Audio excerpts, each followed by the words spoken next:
Oh man, just when you think this could get any more hype for the Reverie, Oda is planning for live after Wano as well, because it looks like we've got the revolutionaries about to cause a storm that's going to shake up the new world. What a chapter this was, and this theory of dragons showing up, that was theorized almost 2 years ago. I made a video about this, saying Monkey D. Dragon invades in retaliation for what happened with Blackbeard attacking. That I don't know if that's the case. That's why they decided. I guess they decided timing is right to take the fight to the 10-year beat. We know if they're going to storm the Reverie, which they literally just stated this year, the Reverie, and then Saba says we're going to cause the war. So that's the purpose. So if the Celestial Dragons are there, we know the Gorosei are going to be at the Reverie. We know Admiral Akainu Sakazuki is going to be there. We know he has beef with dragons, so that's going to possibly explain that, hopefully. And one of the things I said when I made this video about 2 years ago, not giving us a conflict with the Reverie, but setting up for that conflict for the revolutionary arc, possibly after Wano, looks like that's going to be the case, because you cannot have that conflict, because it looks like there's no going back the way the dragon just described it. By the way, I love how the new HQ is Kamabaka Kingdom, the land of the transvestites alongside Ivankov. Mugiwara boy, so I love seeing Ivankov at the beginning of this chapter. Not only Sabo acknowledged the bad post episode Ivankov, because Ivankov's like, yo, Mugiwara boy, he's going up in the world. Then yet Sabo's on the floor because his face can't move because he's so excited. That was funny. And yet Koala pointing that out, so shout out to Sabo and Koala. On top of that, yeah. By the way, not one word is mentioned by Dragon about his own son. In fact, I'm surprised he didn't even mention about Robin. But then, Ivankov, this was funny as well, because he's like, oh, even Sanji boy, he's going up in the world, and he didn't mention he was a Minspoke either, so shame on him for not saying that shit. I can almost, if we saw Sanji in this chapter, I can almost guarantee you he can cringe, because we saw the transvestites, and we know how Sanji feels about that, so I'm just going to leave it at that. I guess he's got whiskers, so he's obviously a cat, but he's the commander of this revolutionary army in the south region. You got the commanders for north, south, east, west. So that's kind of cool. So the hype is coming with Dragon, possibly against Akainu. So, but that's not going to happen until after Wano gets concluded. I'll get back into that in a minute. But we get introduced to the four commanders: Karasu, Lindbergh, Bello Betty, and obviously we got introduced firstly to Morley, who has an interesting ability similar to Pika. At least I thought it was when I first saw it.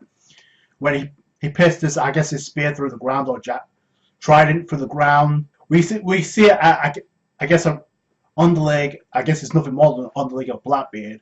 Pinkbeard, he was bestowed the name I teach. Lucia town, the same kingdom that I guess Princess Comaine was from, where she got kidnapped in the previous chapter. But obviously, there's no king around, so they decided Pinkbeard and company to actually attack and try and get the riches, even though it's a poor town. And we actually see one of the girls that looks very similar to Rebecca running away. Something about celestial gold being, I guess, a treasure they have to give to the celestial dragon, the 10-year beater. Pinkbeard gets word of this. He's like, yo, we're going to steal it anyway. So that would make it poor as it is. So that steps in the commanders of the revolutionary to march right in and actually do the thing. That was kind of cool. But I think that's going to get word to some people, and that's going to be a way of like bribing maybe the 10-year Beto, maybe, because listen, if Pinkbeard gets left hook and literally he gets left alive, he's going to get that news over to Blackbeard. He's going to learn about that shit. We know how Blackbeard is, so I'm just going to point that out. That could be a way of bribing the 10-year Beto. I would not be surprised about Blackbeard. I'm pretty sure it's gonna, because Pinkbeard warned at the end, said, "Oh, you think Teacher's gonna let you get away with this?" I think that's gonna have some type of setup down the road, but we'll see. This brings in the commanders of the Revolutionary Army, all four. First off, we get to Justin Morley.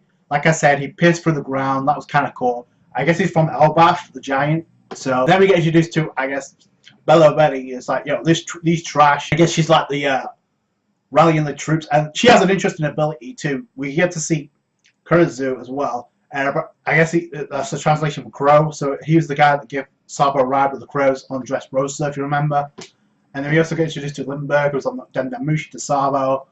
I guess he has inventions, that's his abilities. We could assume all of them have devil fruit abilities, right? So that was kind of cool. At first, when I saw that jetpack, I was thinking about, what about Dr. Vegapunk? Is he a part of all this?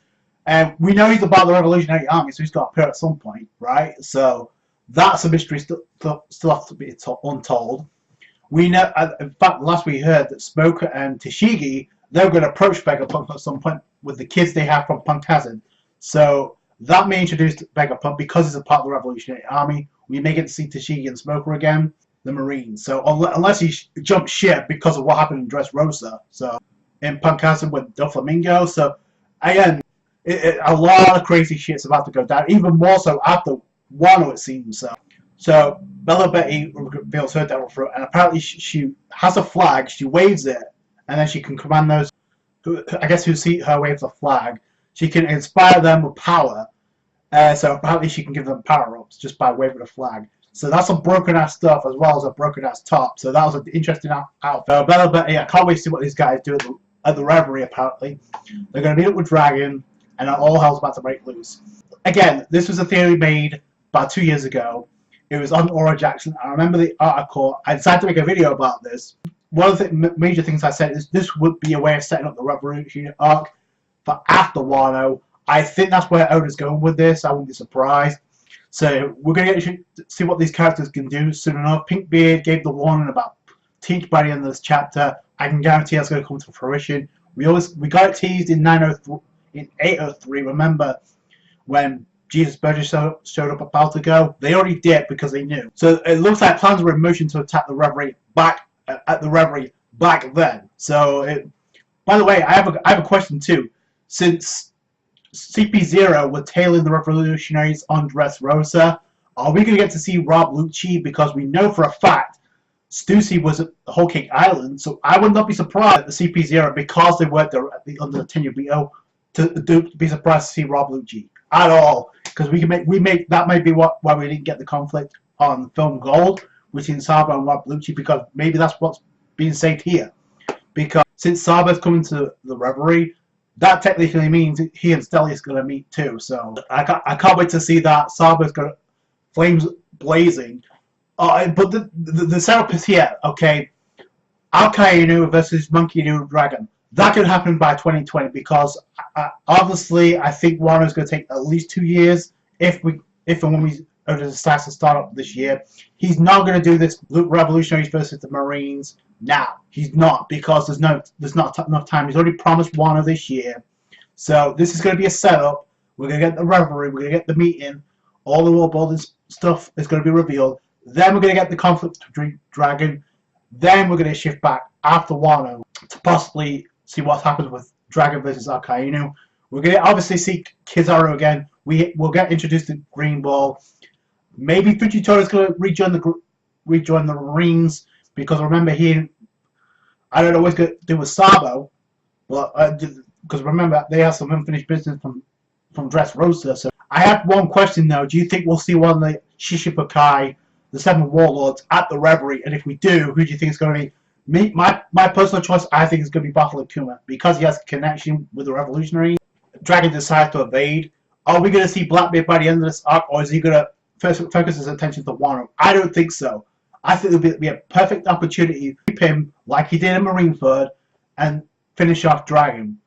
So let me know what you guys think down below. I hate to say it, we could actually potentially have a kidnapping involved. Maybe something happens to Koala. God forbid, but I mean, we know how Teach is, so, and that could be a way of introducing Luffy and Sabo again down the road. So I can't wait to see where this leads. That's my personal opinion on that. Let me know yours in the comments below. That's it from me. Thank you so much for watching.